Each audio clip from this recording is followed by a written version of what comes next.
হাতিশালা 6 লাইনের বিধায়ক নওশাদ সিদ্দিকীর উদ্যোগে রক্তদান শিবির।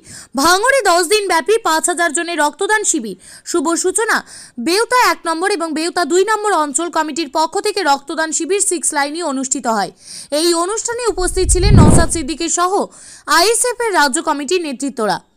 হাতিশালা 6 লাইনে 21শে জানুয়ারি নওশাদ সিদ্দিকীর ওপরে অ্যাটাক ও গাড়ি ভাঙচুর হয়েছিল। সেই 6 লাইনেই রক্তদান শিবির। এদিন এই মঞ্চ থেকে বিধায়ক নওশাদ সিদ্দিকী রক্তের গুরুত্ব সম্পর্কে আলোচনা করেন ও বিরোধীদেরকে 90 দিনের মধ্যে 6 লাইনে রক্তদান শিবির করতে চ্যালেঞ্জ জানালেন। এদিন এই প্রোগ্রামে মধ্যাহ্ন ভোজনের আয়োজন করেন আইএসএফ এর কর্মী সমর্থকেরা। এদিন এই রক্তদান শিবির থেকে বিধায়ক নওশাদ সিদ্দিকী ভাঙড়ে ওয়েটল্যান্ড নিয়ে মুখ খোলেন। এর আগেও রক্তদান শিবির করে রাজ্য জুড়ে নজির গড়েছিল নওশাদ সিদ্দিকী। এবারে কি তাই হতে চলেছে?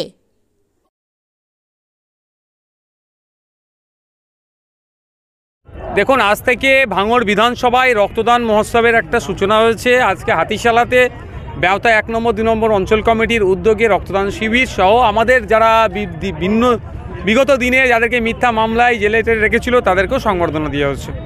এখন অলরেডি এখনও চলছে, এখন প্রায় 100 জন মতো বাকি আছে। 250-300 কাছাকাছি চলছে। আশা করছি ওটা 400-র আশেপাশে পৌঁছাবে। শুধুই কি রক্তদান শিবির না, শুধু আমাদের রক্তদান শিবির। তৃণমূলের পাল্টা আইএসএফের রক্তদান শিবির নাকি আইএসএফের পাল্টা তৃণমূলের রক্তদান? দেখুন, কে কার পাল্টা করছে বলতে পারবো না। আমাদের নির্ধারিত ছিল 14 তারিখ থেকে 23 তারিখ পর্যন্ত ডিসেম্বরের ভাঙড় বিধানসভার বিভিন্ন জায়গাতে আমরা রক্তদান শিবির করছি। 10টা রক্তদান শিবির করছি। এবার তৃণমূল করবে, বিজেপি করবে, কংগ্রেস করবে, সিপিএম করবে, তাদের ব্যক্তিগত ব্যাপার। তবে হ্যাঁ, আমি চাইবো এই ধরনের ক্যাম্প বেশি বেশি করে হোক, কারণ বর্তমানে রক্তের ক্রাইসিস দেখা দিচ্ছে। কিছুটা হলেও হয়তো আমাদের চেষ্টা যদি করি আমরা সংকটকে মোচন করতে পারবো। বলেছেন অবশ্যই সঠিক কথা। আমি যখন ভোটার হইনি এর আগের দিনে বলেছি, তখন তো আমি তৃণমূলের সঙ্গে যুক্ত ছিলাম।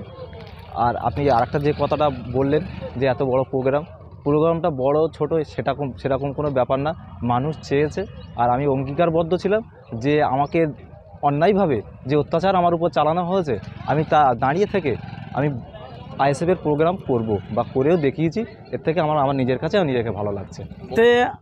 আমাদের এমএলএ নওশাদ সিদ্দিকীর নির্দেশ ছিল ভাঙড় বিধানসভা জুড়ে 2 দিন ব্যাপী রক্তদান শিবির উদযাপিত হবে এবং সেটা আজকের হাতিশালা দিয়ে প্রথম শুরু হলো। এখন টানা 10 দিন ধরে হবে। এখানে আমাদের আজকের এটা সুষ্ঠুভাবে 400+ লোক ব্লাড দিয়েছে এবং সুষ্ঠুভাবে সেটা হয়েছে। অনেক বাধা বিপত্তি এসেছিল, আমরা আইনের মাধ্যমে পুলিশ প্রশাসনকে জানিয়েছি, তারা আমাদের যথেষ্ট হেল্প করেছে। তাদেরকে ধন্যবাদ জানাই, তার কারণ তারা আমাদের একটু হেল্প করেছে। তারা না হলে আমরা এই অনুষ্ঠানটা পরিচালনা করতে পারতাম না। আইএসএফের ছেলেদের জন্য একটা বেশ সুন্দর লজিক রেখেছে, সেটা হচ্ছে এটাই ব্রেক। শাসকরা আইএসএফের ছেলেদের ব্রেক দেওয়ার জন্য একটাই মিথ্যা কেস দিলে সেই স্পিডটা স্লো হয়ে যায়।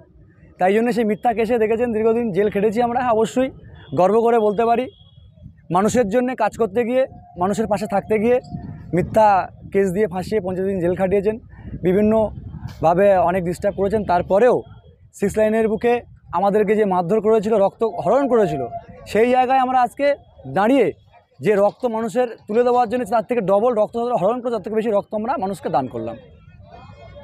শাসকের রক্তদান শিবির, তারপরেই কি আইএসএফের রক্তদান তাই দেখে? একদমই নয়। আমাদের মেগাভি রক্তদান শিবির 10 দিনে, যেটা আপনি জানেন ভালো রকম, আজ থেকে শুরু হয়েছে, 23 তারিখ পর্যন্ত চলবে।